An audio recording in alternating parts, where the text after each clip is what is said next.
प्यारे की जय। बोलो श्री सतगुरु महाराज की जय।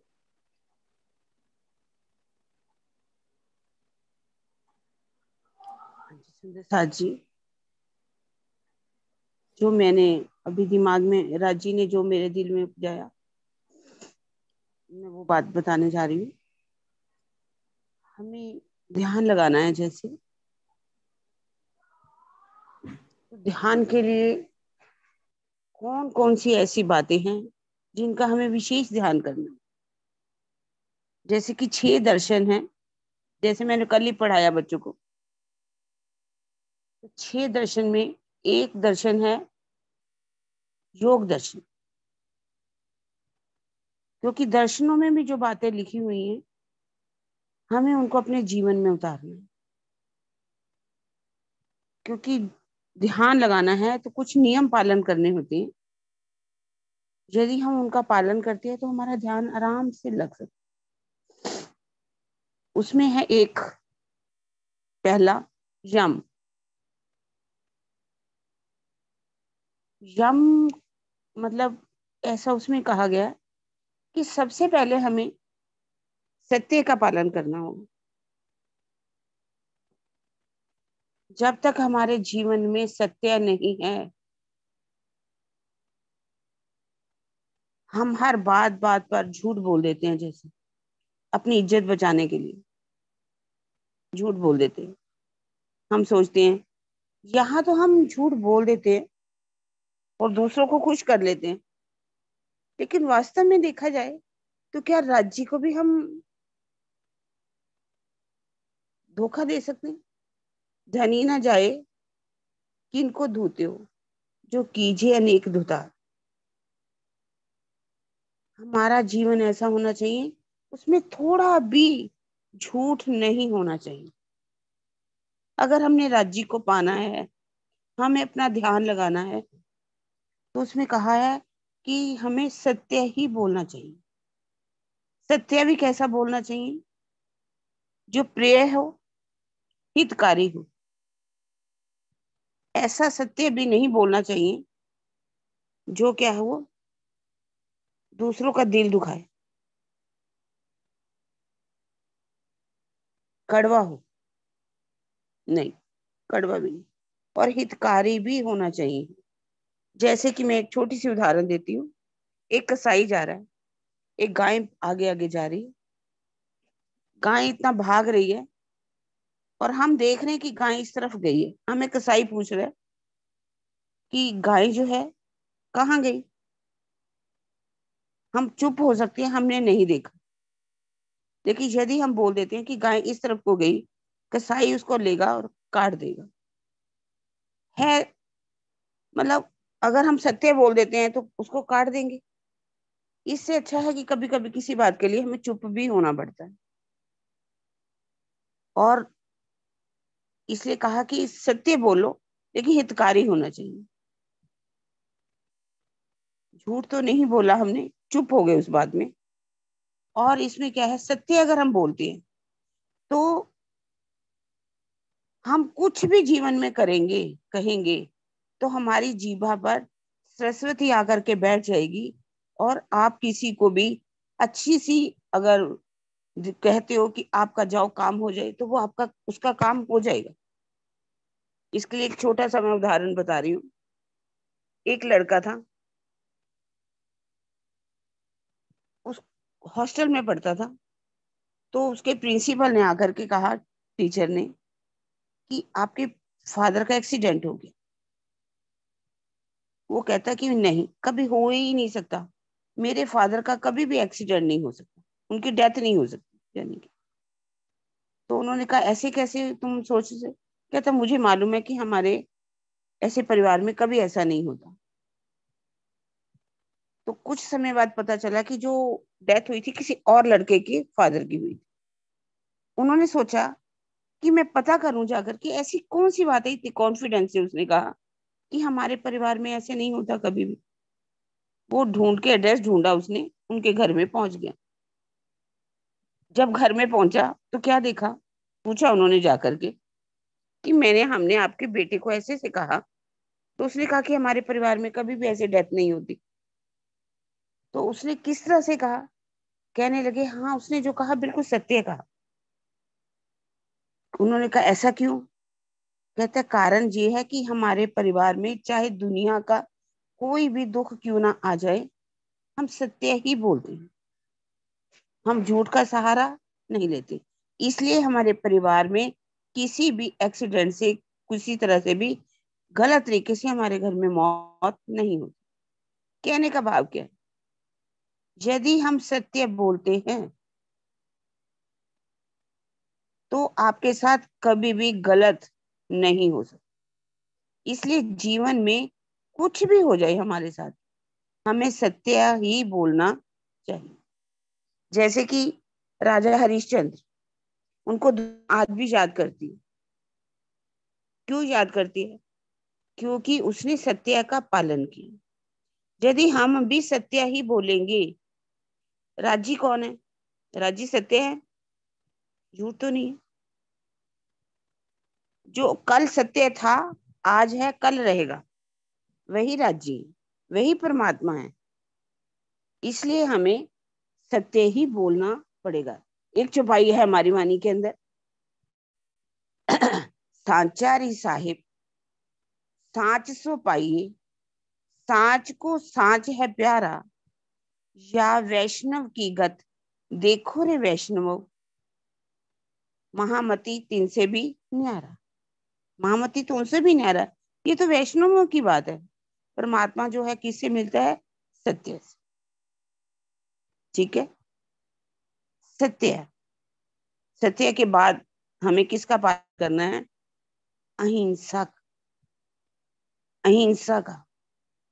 हमें किसी प्रकार से भी किसी को कष्ट नहीं देना, चाहे कुछ भी हो जाए, हमें अहिंसा का पालन ही करना है। मैं ये तो नहीं कहूंगी कि जो सुंदर साथ हैं वो गलत कार्य करते हैं, कुछ ऐसा मांसाहारी है ही नहीं। लेकिन ये दुनिया वालों के लिए, सबके लिए ही है वैसे, कि किसी भी जानवर, अमुक जानवर का किसी तरह से भी उनको कष्ट नहीं देना चाहिए। अहिंसा भी कई प्रकार से होती है। ऐसा नहीं कि सिर्फ जानवरों को मारना ही अहिंसा है। कभी कभी हम वचनों से अहिंसा करते, हम किसी का भी दिल दुखा देते, ये भी एक प्रकार की अहिंसा है। जरूरी नहीं कि किसी को काटना मारना ही अहिंसा है। तन मन से भी, वचन से, पहले बात बता रही हूँ, वचन से हम किसी का दिल दुखाते हैं। हमें वचन से भी किसी का दिल नहीं दुखाना। इसके लिए एक बबली दीदी बहुत अच्छी बात बोला करती थी, बेशक मंदिर मस्जिद तोड़ो, बुल्ले शाह ये कहता, पर प्यार भरा दिल किसी का ना तोड़ो। इस दिल में दिलबर कौन रहता है? किसका दिल दुखाने जा रहे हैं हम? उसका तो दिल दुखा ही रहे हैं जिसका दुखा रहे हैं। हम, कहने का भाव है कि हम राजी उसके दिल में बैठे हुए हैं, तो राजी का दिल दुखा रहे हैं। ये तो ठीक बात है कि राजी का दिल नहीं दुखी होता, लेकिन राजी ने कह तो दिया ना, ज्यो ज्यो प्रीत होत है साथ में, त्यों त्यों होत मोही को सुख, ज्यो ज्यो विरोध बढ़त है साथ में, त्यों त्यों होत वाही को सुख। हमें भी तो गुनाहगार बनना पड़ेगा अगर हम किसी का दिल दुखाते हैं। हम पाना तो राजी को चाहते हैं, लेकिन हमारी रहनी तब तक नहीं बदलेगी जब तक मैं, जो इन नियमों की, दुनिया वाले पतंजल योग में ये बातें कही गई है, लेकिन ये किसके लिए है? हम सब के लिए भी है, हम पर भी लागू होती है। क्योंकि जब तक जमीन को कहा जाता है बीज बोना है, उसमें उसमें अच्छी तरह से हल ना चलाया जाए, उसमें से पत्थर बिगाड़ा ना निकाले जाए, बीज डालने से क्या बीज होगा? नहीं होगा। इसके लिए उन्होंने कहा है कि हमें वचन से भी किसी का दिल नहीं दुखाना चाहिए। और मन से भी। कभी कभी हम वचन तो बोलते हैं लेकिन मन से भी किसी के लिए बुरा सोचते हैं। कहते मन में भी कोई भी गलत बात आने ही मत दो। इस मन को इतना बिजी कर दो, फालतू की बातें सोचे ही ना, किसी के बारे में सोचे ही ना। जब हम हर पल श्वास श्वास निज नाम जपो, वृथा श्वास मत खोए, ना जानो इस श्वास को आवन होए नहीं। भाव इसका क्या है कि हमें हर पल अपने राज्य को अपने दिल में रखना है। उनको जब हर पल याद करेंगे, हमारे विचार इतने पवित्र आएंगे, हमारे अंदर से इतनी पॉजिटिविटी निकलेगी कि हम किसी के बारे में गलत क्यों सोचेंगे, नहीं सोच पाएंगे। इसलिए कह रहे हैं वचन से भी, मन से भी और तन से भी किसी को अगर हम गलत शब्द बोलते, उसका मन कितना दुखी हो जाता है, वो मानसिक रोगी भी बन जाता है। क्योंकि हमने उसका दिल इतना तोड़ दिया अपने, उसको मतलब सबसे पहले तो हमने उसको मारा, और कहते हैं कि और मानसिक रूप से भी उसको हमने प्रताड़ित किया, मन से उसको दुखी किया। तो कहते हैं कि हरा भरा वृक्ष हो ना कोई, अगर उसको कुल्हाड़ी से काटा जाए वो फिर से हरा भरा हो जाता है। लेकिन किसी को जब हम वचनों से उसको प्रताड़ित करते हैं तो वो कभी भी उठ नहीं पाता। जैसे कि बीतक में एक बहुत अच्छा उदाहरण है, वाणी से जोड़ के मैं बता रही हूँ। जिस समय देवचंद्र जी बालबाई के कहने पर उनका प्रणाम स्वीकार नहीं करते मेराज जी को, क्योंकि बिहारी जी और श्याम जी ने आकर के पहले तो सदगुरु महाराज को कहा, उन्होंने उनकी बात नहीं मानी कि महाराज चोर है, उन्होंने सारा पैसा हड़प लिया। फिर गांगजी भाई के पास गए, उन्होंने भी नहीं माना। तो उन्होंने सोचा अब काम नहीं चलता, तो बालबाई को तैयार कर लिया। और बालबाई ने भी क्या कहा कि आप उनका प्रणाम स्वीकार करोगे तो मैं कुएं में छलांग लगा दूंगी। प्रणाम स्वीकार नहीं होता, घर चले जाते हैं। 2 साल तक श्याम जी के घर में रहती हैं। और एक दिन श्याम जी की पत्नी जो है थी, वो क्या कहती है, जिस भाई को मारने के लिए आप दौड़े थे, लड़ाई हो गई थी दोनों भाइयों में, तीनों में। जब ये चर्चा बहुत सुनने जाते हैं तो सारा काम सामल जी को करना पड़ता है, सामरिया सामरिया ठाकुर जी से कहा गया। तो इसी कारण से अब उसकी जो पत्नी थी, उनके दिल में ये बात थी कि मेरे पति को ये मारना चाह रहे। तब उन्होंने क्या कि कहा कि जिस भाई को तुम मारने के लिए दौड़े थे, आज उन्हीं के कमाए हुए टुकड़ों पर पल ले। मेरा जी का दिल कितना दुखी हुआ, वो वहां से निकल पड़ती। क्योंकि वचनों के अब जो है ना, जब किसी के हृदय में जाते हैं ना, वो उसको इतना मानसिक रोगी बना देते हैं कि वो चाह कर भी उठ नहीं पाता। इसलिए कहते हैं कि किसी तरह से भी, वचनों से भी किसी के साथ हिंसा मत करो। मुझे समय है अभी, है ना? अभी है और दीदी, फिर 15 मिनट है, बोलिए। हाँ जी, हाँ जी, ठीक है, ठीक है, मेरा घड़ी पीछे थी। और तीसरी बात, आप बोर तो नहीं हो रहे सुंदर साथ जी अरे कुछ ऐसे? नहीं दीदी, नहीं। क्योंकि मैंने सिर्फ इसका बेस बनाना चाहा कि जब तक हमारी बेस नहीं बनेगा, हमारा अंदर निर्मल नहीं होगा, तो वो धनी जिसने हमारे दिल में आकर के अर्श करना है, वो साफ भी तो होना चाहिए ना। पहले इसमें कचरा भरा हुआ होगा, साफ नहीं होगा, तो कैसे राज्य आकर के बैठेंगे? तो उसके लिए मैंने थोड़ी सी ये बेस बनाने की बातें बताई है। इसलिए कहा है सत्य का पालन तो करना ही है, अहिंसा का भी पालन करना है। और तीसरा आगे बता रहा है कि ब्रह्मचर्य का पालन। ये वैसे गृहस्थी लोगों के लिए नहीं हो पाता, लेकिन जो ब्रह्मचर्य का पालन भी है, हम उसको भी कई तरह से कर सकते हैं। एक तो होता है कि तन से ब्रह्मचर्य का पालन करना, वो तो कुछ लोग कर पाते हैं, ठीक है। लेकिन तन का भी जो ब्रह्मचर्य का पालन करते हैं, तन से अगर अगर आपने ब्रह्मचर्य का पालन किया, अगर आपके मन के अंदर कामनाएं भरी हुई हैं, तो उस तन के ब्रह्मचर्य के पालन का भी कोई फायदा। नहीं। इसलिए कहते हैं कि मन से भी ब्रह्मचर्य का पालन करो। मन के अंदर किसी के प्रति भी कोई गलत भावना ना आए। इसके लिए मैं एक बहुत सरकार श्री भी बहुत अच्छी हमें दृष्टांत दिया करते थे। कहते हैं कि कृष्ण जी के पास सारी गोपियां गई, बड़े अच्छे अच्छे खाने बना करके, तो उन्होंने खाने खा लिए, बढ़िया से पकवान वगैरह बना करके लेके गई। उन्होंने कहा कि ये कुछ थाल जो है ना, इस जमुना जी के पार दुर्वासा ऋषि बैठे हुए हैं, उनको दे के आओ। कहने लगी कि हम कैसे जाएं, बीच में तो जमुना जी आती है और पानी भी बहुत उफान पे है, तो हम कैसे पार करेंगे। उन्होंने कहा कि कहना कि कृष्ण जी ब्रह्मचारी हैं, तो वो आपको रास्ता दे देगी। अब गोपियां जो हैं वो क्या कहती हैं, कितना झूठा है। अभी हमने मलाई के मालपूड़े खिलाए, खीरे खिलाई, हलवे खिलाए, वो तो खा लिए।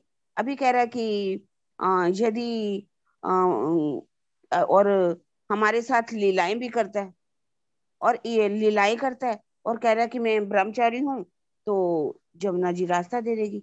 यहाँ पर उन्होंने सोचा, कहने लगे अच्छा, तो देखते हैं कि कितना की ये ब्रह्मचर्य का पालन करती। कहती हैं जाकर के, ये जमुना, यदि कृष्ण जी ब्रह्मचर्य का पालन करते हैं तो हमें रास्ता दे दीजिए। जमुना जी रास्ता दे देती है।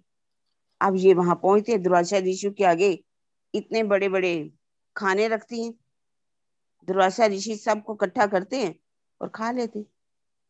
खा करके कहते हैं कि अब हमने फिर से जमुना जी पार करनी है, तो कैसे करेंगे। कहने कहने लगे कि जमुना जी से कहना कि अगर दुर्वासा ऋषि घास फूस खाते हैं, तो जमुना जी आपको रास्ता दे देगी।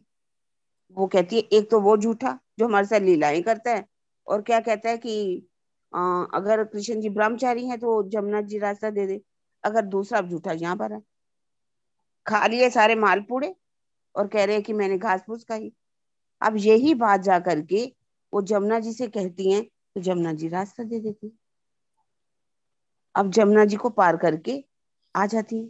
अब कृष्ण जी से कहती है, इसका कारण बताओ, आप तो हमारे साथ लीलाएं करते हो और कहते हो कि हम ब्रह्मचर्य का पालन करते हैं, इधर दुर्वासा ऋषि जो है खा रहे हैं मलाई मालपूड़े और कह रहे हैं मैं घास फूस खा रहा हूँ, तो इसका कारण बताओ क्या है।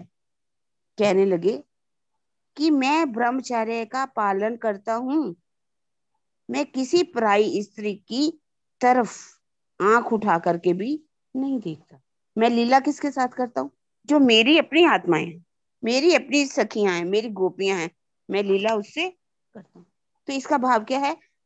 और जो दुर्वासा ऋषि है, वो जो है घास फूस उन्होंने कहा खाने की बात, वो क्यों कही, क्योंकि उन्होंने कहा कि जो भी उनको मिल जाए, मालपूड़े मिल जाएं तो भी उसको घास फूस समझते हैं। अगर उनको पेड़ों के पत्ते खाने पड़े, तो भी वो उसको पत्ते समझ करके, घास फूस समझ करके खाते हैं। हमें जीवन में कुछ भी मिले, उस परमात्मा को अर्पित करके कि जो तू दे रहा है वो हम खा रहे हैं। हमें मलाई की, मालपूड़ों की, हलवे की कोई इच्छा समझ करके इस जीवा को स्वाद नहीं देना चाहिए। जो मिल रहा है वो खा ले।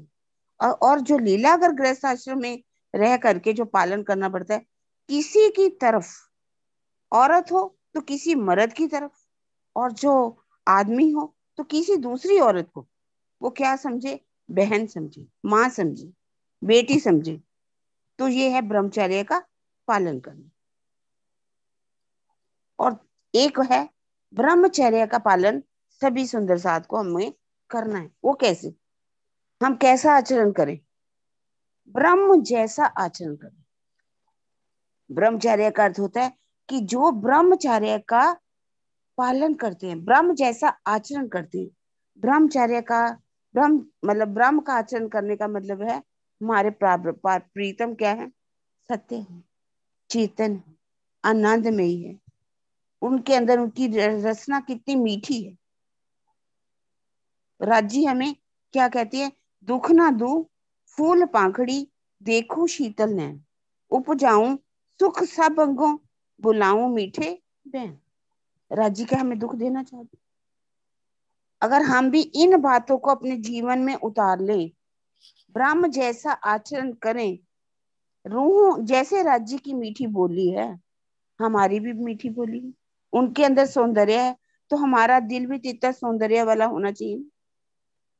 हम अपने दिल को भी इतना सुंदर बना ले, उस प्रीतम की छवि को हम अपने हृदय में बसा ले।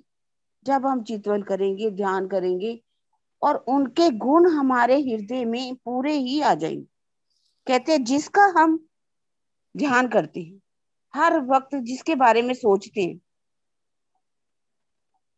उनके गुण हमारे अंदर आ जाएंगे। जैसे कहते हैं कि राम के गुणों को याद करोगे तो राम के गुण आएंगे, रावण के गुणों को याद करेंगे रावण के गुण आ जाएंगे।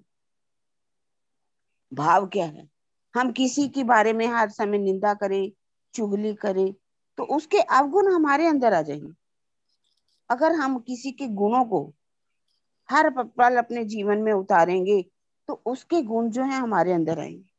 तभी क्या कहा है, अवगुण गाड़े गुण ग्रहे हारे से हुई जीत, साहेब सो सन्मुख सदा ब्रह्म सृष्टि। ब्रह्म सृष्टि की रीत क्या है, हम किसी की नेगेटिविटी को हटा दें, उसकी जो पॉजिटिविटी है वो अपने अंदर ले लें।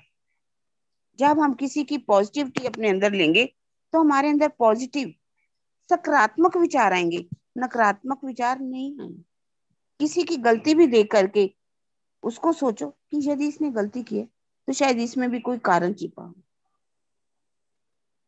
वैसे तो जिसका दिल जैसा होता है वो वैसी ही सोच करता है। जैसे कि दुर्योधन को कहा गया, दुर्योधन कोई अच्छा आदमी ढूंढ के ला, वो पूरी नगरी में घूम के आया दुर्योधन, उसको एक भी आदमी अच्छा दिखाई नहीं दिया। और इधर से जो थे युधिष्ठिर, अब युधिष्ठिर को भी द्रोणाचार्य जी ने क्या कहा, जाओ युधिष्ठिर कोई बुरा आदमी ढूंढ के ला। वो पूरी नगरी घूमते हैं तो उनको कोई भी बुरा आदमी दिखाई नहीं, सबके अंदर गुण ही गुण दिखाई देते, लगता है ये सब अच्छे हैं, क्योंकि उसका दिल अपना अच्छा, उसको किसी के अंदर अवगुण दिखाई ही नहीं देते। तो इसलिए कहा जाता है, कहा गया है कि हमें भी अपनी चश्मा अच्छा सा लगाना चाहिए, उसके हमें गुण ही गुण दिखाई दे, हमें उसके अंदर बुराई दिखाई ही ना दे। तो तब हम कह सकते हैं हम इस चुपाई पर चल रहे हैं, अवगुण गाड़े गुण ग्रहे हारे से विजय। अपने हम गुणों को देखो, पहले तो किसी की तरफ उंगली उठाने से अच्छा है कि हम एक उंगली दूसरी तरफ उठा रहे ना, तो तीन उंगलियां हमारी तरफ आ रही। पहले हम अपने अंदर देखें कि कहीं मेरे अंदर अवगुण नहीं, जो मैं दूसरे की बात तो कर रहा हूँ मेरे अंदर अवगुण है अगर, तो इसका मतलब उंगली मेरी तरफ आ रही, ये अंगूठा उसकी साक्षी दे रहा है। इसलिए किसी की तरफ भी उंगली मत उठाओ, पहले किसी को कहने से पहले अपने अंदर देखो, क्योंकि हमारा दिल ऐसा है, हमारे राज्य ने हमारा दिल ऐसा बना दिया है, हम वैसा आचरण करें, वाणी के अनुसार चलें, तभी हम कह सकते हैं कि हमने ब्रह्मचर्य का पालन कर लिया, हमारा आचरण ब्रह्म की समान हो गया। अगर ऐसा हम करते हैं, अपने दिल को अच्छा बनाते हैं, साफ बना लेते हैं, तो अवश्य ही राजी हमारे अंदर आएंगे, वो हमारे दिल में आकर के बैठक करेंगे। हम कह सकते हैं, अर्श तुम्हारा मेरा दिल है, तुम आए करो आराम, सेज बिछाई रुचि रुचि के, यही तुम्हारा विश्राम। सेज रुचि रुचि के बिछाने का क्या मतलब? अंदर अपना साफ करना। तात जी साफ हुए बिना अखंड में क्यों पहुंचे, चेत सको सो चेतियो, पुकार कहे महामत। महामती जी क्या कह रहे हैं? अपना दिल साफ कर लो। अंदर नाही निर्मल, फिर नहावे बाहर, कर दिखाई कोट बेर, तो है ना मिलियो करता है। ठीक है। अगला जो है, इसमें बहुत से कारण, वही कई बात चीजें बताई गई, बहुत सी बातें बताई गई। तो अगर इन नियमों का पालन करेंगे तो ही राज्य की बैठक हमारे हृदय में होगी। जब फिर समय मिलेगा तो हम आगे इसको जारी रखेंगे। अब 2 मिनट रह गए, तो सुंदर साथ जी 5 मिनट के लिए इधर उधर भी जाएंगे, तो फिर हम अपना क्लास भी शुरू करेंगे। प्रणाम जी सुंदर साथ जी। प्रणाम जी। कोई लगे कुछ ऐसा शब्द? प्रणाम जी।